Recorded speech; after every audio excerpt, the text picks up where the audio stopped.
Louvado seja o Senhor. Estamos aqui todos diante dele, diante da sua mesa, desfrutando o que ele é para nós. Nós hoje vamos ver Mateus capítulo 3. O título da mensagem é O Arrependimento por causa do Reino dos Céus. Você pode fazer uma pergunta: o que isso tem a ver conosco hoje? Se foi um momento que antecedeu a primeira vinda do Senhor.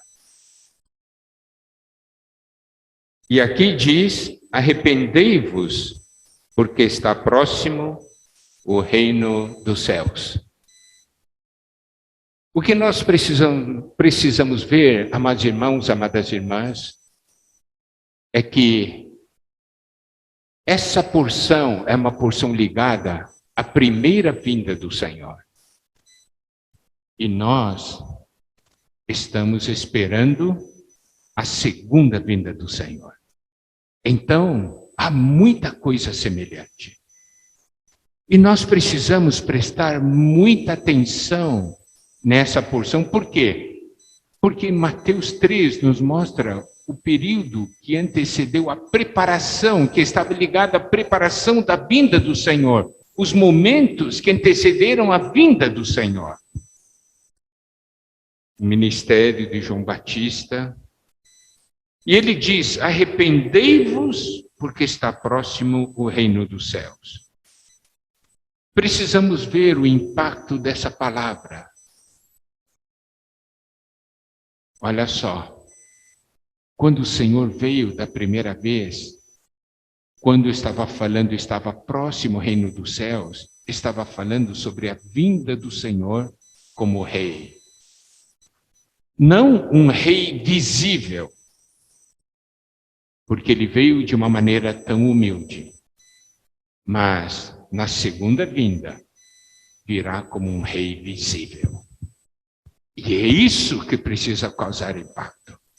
A vinda do rei, pelo fato de estar próximo, tem que causar mudança em nossas vidas. Nós agora estamos nos aproximando do final do ano, não é? E é o período de verão, é o período de calor, não é isso? Então você tem suas roupas, você tem todo um planejamento para o verão. Você diz assim, eu vou passear e tal, estou com as roupas de verão, tudo arrumado, mas se chegar uma notícia assim, houve uma tremenda mudança de clima, os próximos 6 meses serão de muito frio, serão 6 meses perto de 0 graus. Eu quero fazer uma pergunta: você vai ou não vai mudar seus planos? Vai ou não comprar roupas diferentes daquelas que você preparou? Está vendo? Você tem uma mudança, porque algo muito importante vai acontecer, essa mudança de clima. Estou somente dando um exemplo. Então, você tem que ver, na primeira vinda do Senhor, havia uma coisa muito importante que todos tinham que perceber. Com a vinda do Senhor, tudo mudaria. Não é? Isso na primeira vinda. E eu quero fazer a seguinte pergunta: na segunda vinda, então, vai ou não vai mudar tudo? Vai mudar tudo. E agora, qual é a nossa maneira de pensar? O que nós estamos preparando hoje? O que é que nós estamos fazendo? Nós estamos ou não percebendo que o Senhor está voltando?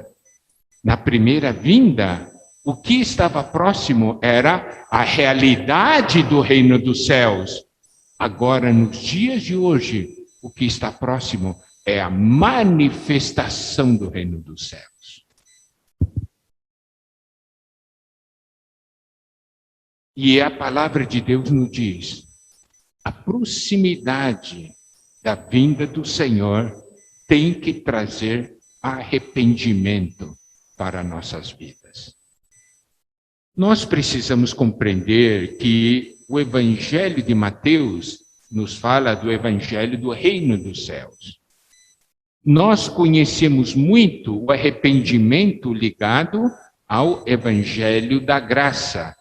Nós não temos muito conhecimento, muita visão e percepção do arrependimento ligado ao Evangelho do Reino.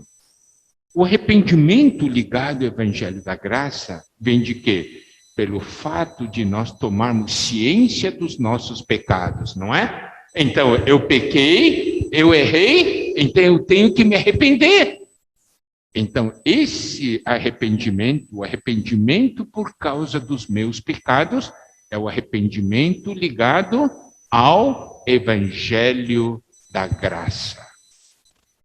Mas nós estamos agora falando do arrependimento ligado ao Evangelho do Reino. O arrependimento ligado ao Evangelho do Reino é algo bem mais profundo.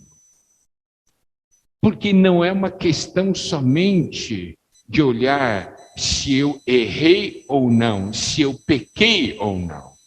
No Evangelho da Graça, o arrependimento é focado nisso. Mas no Evangelho do Reino, pelo fato do reino estar ligado ao rei, estar ligado à vontade de Deus, o arrependimento ligado ao Evangelho do Reino está focado no seguinte ponto: se nós estamos fazendo ou não a vontade de Deus.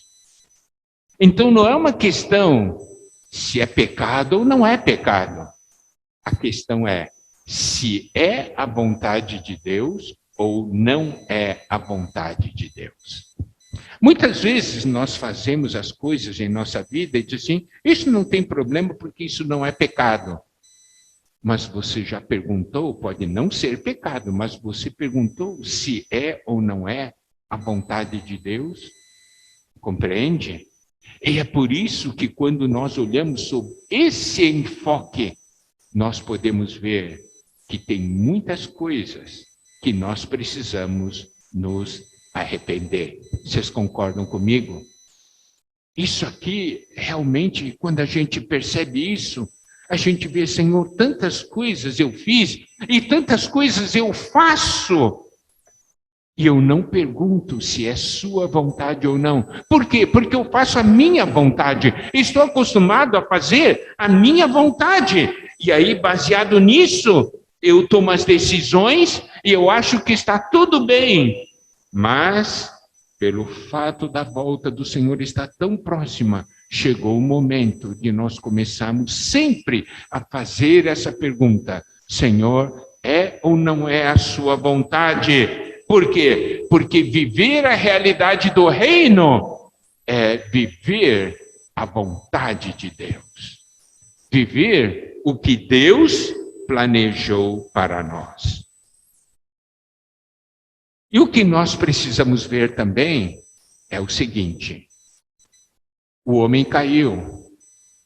E o homem vive na esfera da árvore do conhecimento do bem e do mal. O homem deveria viver na esfera da árvore da vida. Não é verdade? Viver na esfera da árvore da vida é viver por meio da vida divina e viver fazendo a vontade divina. Mas a árvore do conhecimento do bem e do mal é a árvore que nos traz a independência. Nós que tomamos a decisão, o que eu acho que é bom, o que acho que é ruim, se é bem ou mal, eu tomo a decisão. Então, nós podemos ver, o arrependimento ligado ao reino não é alguma coisa ligada ao bem ou ao mal. Nós, muitas vezes, temos o seguinte conceito, não é? Eu faço mal, agora quero fazer o bem, mas preste atenção, o bem e o mal estão nessa árvore do conhecimento do bem e do mal. Não é uma questão se é bem ou é mal, a questão é se é de Deus ou não é. Esse que é o ponto mais importante. Se é de Deus ou não é. Nós precisamos aprender agora a fazer essas perguntas na nossa vida. Você sabe, o homem estava preso na esfera da árvore do conhecimento do bem e do mal. Você olha assim, olha só, você está fazendo mal. Daí eu vou dizer, eu vou me arrepender, eu vou fazer o bem. Você se vira. Uma virada de 180 graus, não é? Do mal você foi para o bem, mas você foi transferido de árvore? Não. Você ainda está na mesma árvore, porque é a árvore do conhecimento do bem e do mal. Nós precisamos ser transferidos da árvore do conhecimento do bem e do mal para a árvore da vida. É aí que nós podemos ver a maravilhosa obra da redenção. Olha só, Deuteronômio 21, versículo 22 diz: se alguém houver pecado passível da pena de morte e tiver sido morto e o pendurares num madeiro. Então aqui fala sobre alguém passível de pena de morte e ser pendurado no madeiro. Essa palavra hebraica madeiro significa árvore, o que vem da árvore. E aí, Lucas 23, versículos 52 e 53. Tendo procurado a Pilatos, pediu-lhe o corpo de Jesus. E tirando-o do madeiro, envolveu-o num lençol de linho e o depositou num túmulo aberto em rocha, onde ainda ninguém havia sido sepultado. Aqui diz que o Senhor foi tirado da cruz, foi tirado do madeiro. Gálatas 3,13 diz: Cristo nos resgatou da maldição da lei, fazendo-se Ele próprio maldição em nosso lugar, porque está escrito: maldito todo aquele que for pendurado em madeiro, pendurado na árvore, pendurado na madeira. Então, o Senhor morreu na cruz. A cruz é feita de madeira. A simbologia é: ele morreu crucificado na árvore. A árvore do conhecimento do bem e do mal, você sabe, é uma árvore que traz a morte para nós, não é? O Senhor morreu crucificado no madeiro e do seu lado fluiu sangue e água para nos transferir de árvore. Não é? Para nós sermos transferidos para a árvore da vida. Então nós podemos ver que esse arrependimento é algo muito maior, é algo muito mais profundo. Esse arrependimento significa o quê? Uma mudança de nível, uma mudança de esfera. É sair de uma realidade para outra totalmente diferente. Então, saímos da influência da esfera da árvore do conhecimento do bem e do mal para a esfera da árvore da vida. Isso é arrependimento para o reino. Não é mais profundo do que simplesmente arrepender-se por causa de um pecado? É muito mais profundo. Mas, amados irmãos, amadas irmãs, o alcance dessa transferência é muito maior. Nós não somente fomos transferidos da árvore do conhecimento para a árvore da vida, nós também fomos transferidos da morte para a vida. Isso está em João 5:24. Em verdade vos digo, quem ouve a minha palavra e crê naquele que me enviou, tem a vida eterna. Não entra em juízo, mas passou da morte para a vida. Então esse arrependimento é também uma transferência da morte para a vida.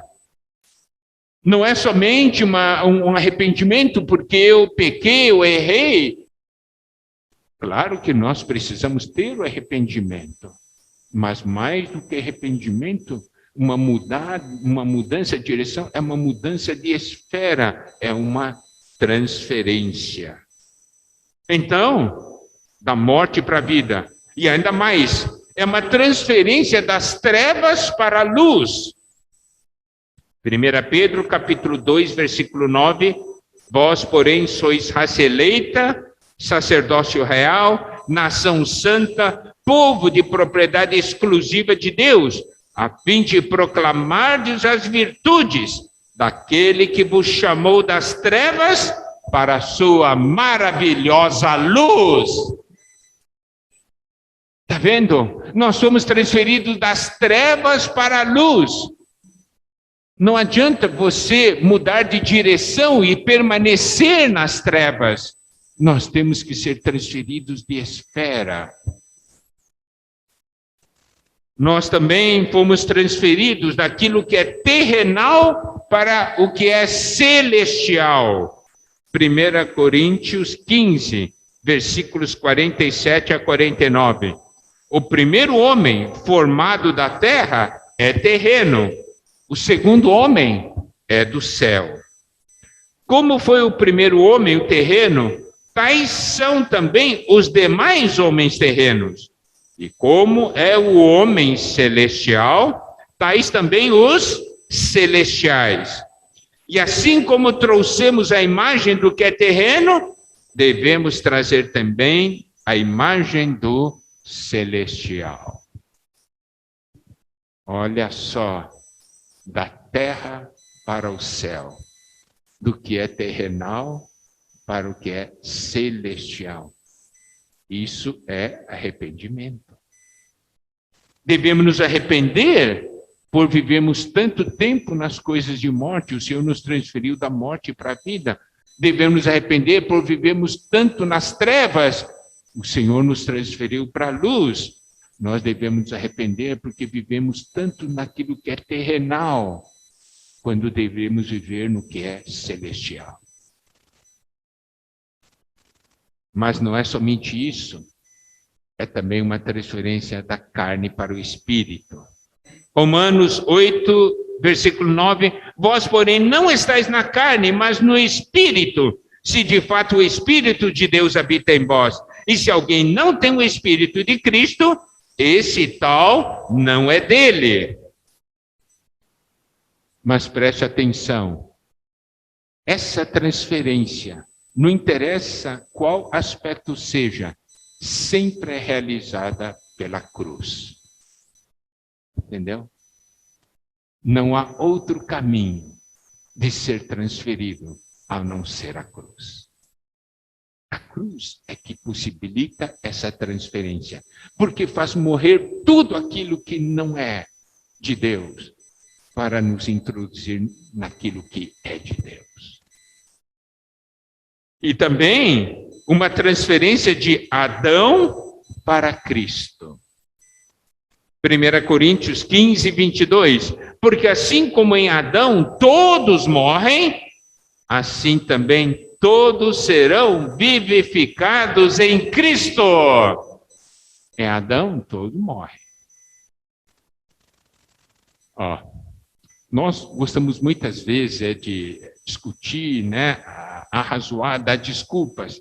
Muitas vezes a gente está aconselhando, casais e os dois estão brigados, e aí um põe a culpa no outro e fala, por que fez isso tudo? Então, é bom a gente simplesmente fazer a seguinte pergunta. Irmão ou irmã, você está em Adão ou está em Cristo? Está na carne ou está no espírito? Está nas trevas ou está na luz? Está na terra ou está no céu? Está na morte ou está na vida? Não adianta discutir aqui na terra, nesse nível da terra, aqui. Não adianta, é em que esfera nós estamos vivendo. E também, nós somos transferidos da velha criação para a nova criação. Lembre-se, tudo é por meio da cruz, 2 Coríntios 5, 17. E assim, se alguém está em Cristo, é nova criatura. No original grego é a nova criação. As coisas antigas já passaram, eis que se fizeram novas. E também fomos transferidos da velha aliança para a nova aliança. 2 Coríntios 3,6 diz, o qual nos habilitou para sermos ministros de uma nova aliança, não da letra, mas do Espírito.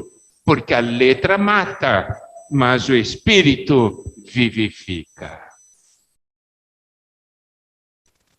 Irmãos, quando a gente toca nisso, o que a obra da redenção propiciou a nós, e agora a palavra de Deus está falando do arrependimento, a gente vê que a gente tem que se arrepender de muita coisa.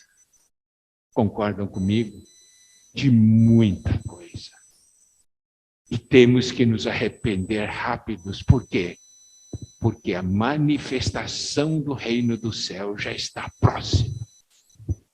Já está pertinho. E também nós somos transferidos do mundo para a igreja, né?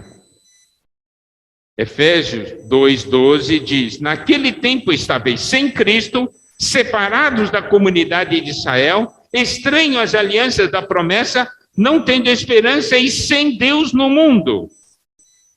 Efésios 2,19. Assim, já não sois estrangeiros e peregrinos, mas concidadãos dos santos, e sois da família de Deus.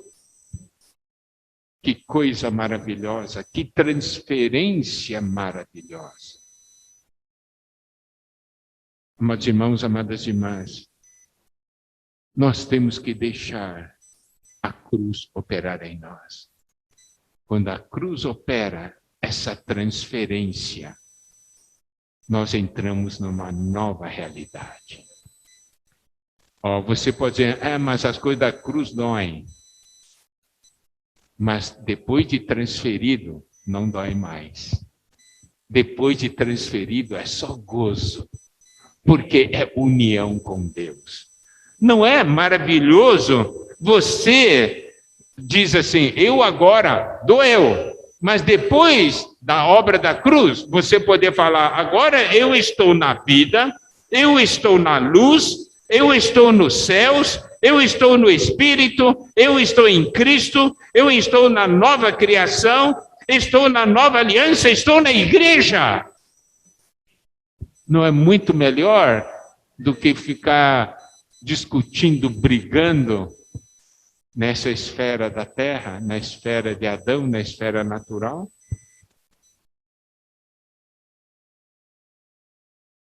Isso é que Mateus 3 nos mostra. Esse evangelho do reino, alcançando nossas vidas, é um evangelho que nos traz esse tipo de arrependimento. E ainda mais, Mateus capítulo 3, né? Eu vou ler do versículos 1 a 3. Naqueles dias apareceu João Batista pregando no deserto da Judeia e dizia, arrependei-vos porque está próximo o reino dos céus. Porque este é o referido por intermédio do profeta Isaías, voz do que clama no deserto, preparai o caminho do Senhor, endireitai as suas veredas. Mas preste atenção aqui, amados irmãos, amadas irmãs, aqui fala de João Batista, né? Ele era a voz do que clama no deserto. Quem é que clama? Deus clama. E quem é a voz de Deus? Era João Batista. Hoje, o Senhor também está falando, não é? Nós estamos ouvindo por meio dos irmãos a voz de Deus, clamando a nós. Para quê? Para nós prepararmos o caminho do Senhor e endireitar as suas veredas. O que isso quer dizer? Aqui nós precisamos ver uma coisa. Eu vou ler Lucas capítulo 3, versículos 4 a 6, tá? porque é a porção equivalente, né, de Lucas e Mateus. Conforme está escrito no livro das palavras do profeta Isaías, voz do que clama no deserto, preparai o caminho do Senhor, endireitai as suas veredas. Todo vale será terrado, nivelados todos os montes e os outeiros, os caminhos tortuosos serão retificados e os escabrosos aplanados, e toda a carne verá a salvação de Deus. Esse versículo 5 eu vou ler segundo a versão King James atualizada.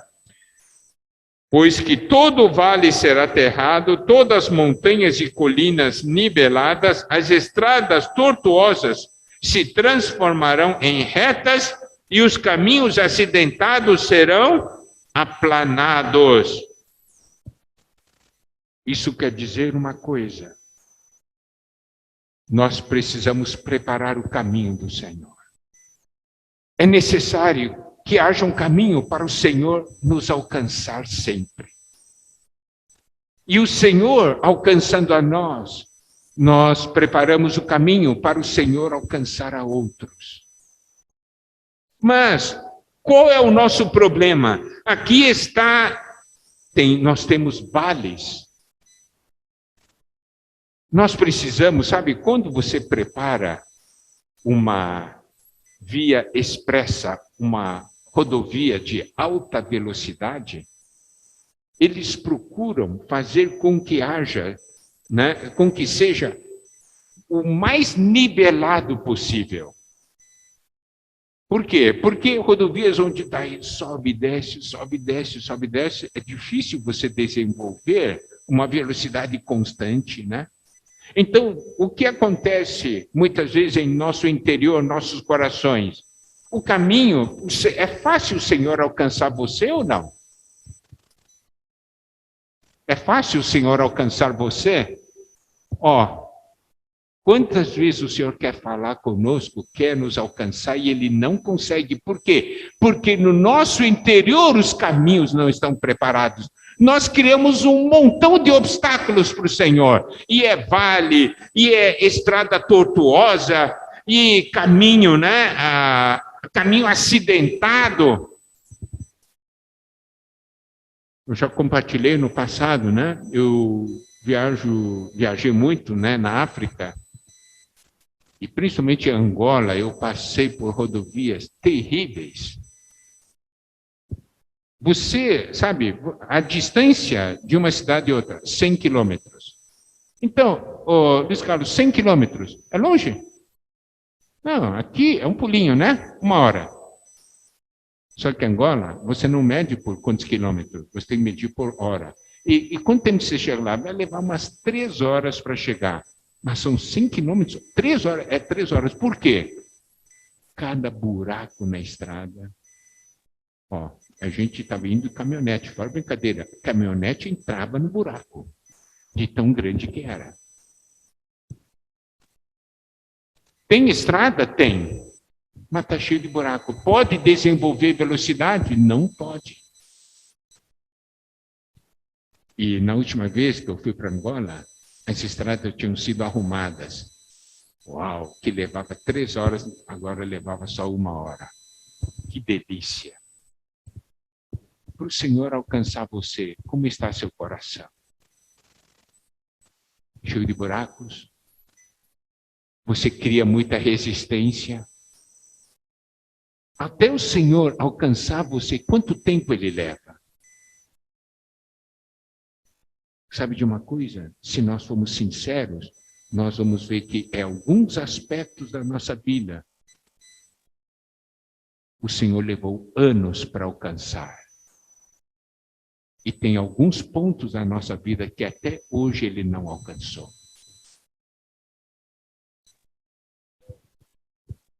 Mas a vinda do Senhor está próxima. Não é momento de preparar o caminho do Senhor? É ou não é? É momento de preparar o caminho do Senhor. Você sabe o que João Batista estava falando aqui, aplicando isso para nós. Deixe o Senhor trabalhar em nós. Ele tem poder para né? Como diz aqui, aterrar os vales. Ele tem poder para nivelar os montes, retificar os caminhos tortuosos e também os caminhos acidentados, torná-los planos. O Senhor tem o poder para fazer isso. Nós temos que deixar o Senhor fazer. Por isso nós precisamos desse arrependimento. Por quê? Porque um arrependimento por uma outra esfera. Não é um arrependimento simplesmente de mudar de direção. Fazia o mal, agora vou fazer o bem. Não, é muito mais do que isso. Como nós vimos, né? Então, Mateus capítulo 3, versículo 4, continua falando de João, dizendo assim: usava João vestes de pelos de camelo e um cinto de couro. A sua alimentação era gafanhotos e mel silvestre. Então saíam ter com ele em Jerusalém toda a Judéia, toda a circunvizinhança do Jordão, e eram por ele batizados no rio Jordão, confessando os seus pecados. Vendo ele, porém, que muitos fariseus e saduceus vinham ao batismo, disse-lhes: raça de víboras, quem vos induziu a fugir da ira vindoura? Produzi, pois, frutos dignos de arrependimento. Nós sabemos que o ministério de João era um ministério que levava arrependimento, um ministério para terminar com tudo que é velho, para preparar o caminho para o Senhor, porque o Senhor viria e iria nos introduzir em tudo que é novo. Tá certo? Então, há uma necessidade de terminar com tudo que é velho para sermos introduzidos no que é novo. Por isso que falamos sobre a importância da obra da cruz. E aqui fala do batismo. Quer dizer, exatamente, nos fazer morrer com Cristo para ressuscitarmos com Cristo. E aqui diz que a nossa natureza é uma natureza de serpente, raça de víboras. Porque o homem foi picado pela serpente, não é? Simbolicamente falando. Em mim e em você existe uma natureza que é de serpente. E como é que você trata com essa natureza serpente? Matando a serpente, né? É cruz, é terminar com isso. É terminar com isso. Você sabe, nós, quando vimos a questão do Evangelho, nós vimos que Cristo morreu na cruz por nós. E podemos sempre, e muitos fazem a pergunta, tinha que morrer? Não tinha outro caminho? Se tivesse outro caminho, o Senhor teria tomado outro caminho. Mas não tinha outro caminho, o Senhor teve que morrer. É a pena de morte. E, para aqueles que são advogados, trabalham com a justiça, sabe o que significa uma condenação? Quando se condena uma pessoa, por exemplo, a 2 anos de prisão, 5 anos de prisão, teoricamente falando, é o tempo necessário para essa pessoa mudar de vida, se arrepender e mudar de vida. Correto? Então, quem faz coisas mais graves, esses são condenados com mais anos. 15 anos, 20 anos. Daqui a 20 anos você já vai mudar de vida. Você vai pensar diferente. Pelo menos teoricamente, né? Na prática não é assim. O que significa morrer na cruz? Deus está dizendo, você não vai mudar nunca. A única saída é morrer. Aí eu vou dar uma nova vida para você. Esse é o significado da morte na cruz. Só que nós achamos sempre que dá conserto, né? Não, não precisa, não é perda total. Eu não sou perda total, não. Pode dar uma reformadinha aqui, reformadinha ali. Deus olha para nós e diz, não tem reforma, você é perda total. Estou falando de um carro que bate, né? Não, mas isso aqui está bom ainda. não está bom, perda total. Tem que ser novo. E por isso que João Batista falou, produzir, pois, frutos dignos de arrependimento. E essa afirmação é uma afirmação muito importante. Isso quer dizer, fruto de arrependimento, que o verdadeiro arrependimento é algo que ocorre na vida, não ocorre na mente somente. Ocorre na vida, por isso que fala fruto de arrependimento. Fruto é algo vivo. Amém? Esse é o caminho que nós temos. E esse arrependimento produz fruto no nosso viver. Todos conseguem ver a mudança. Continuando, né? Em Lucas 3:10, diz assim, então as multidões o interrogavam, dizendo, que havemos, pois, de fazer? Eles ouviram as palavras, e agora o que eu faço? Né? Claro, eles eram batizados. Então, os versículos 11 a 13 diz o seguinte, Lucas 3, versículos 10, né, a 13. Então as multidões o interrogavam, dizendo, o que havemos, pois, de fazer? Respondeu-lhes, quem tiver 2 túnicas, reparta com quem não tem, quem tiver comida, faça o mesmo. Aqui significa uma mudança de vida, de amar o próximo. Você tem 2 túnicas, você pode dar uma túnica, você pode cuidar do outro, né? Você tem comida suficiente para dar para outro.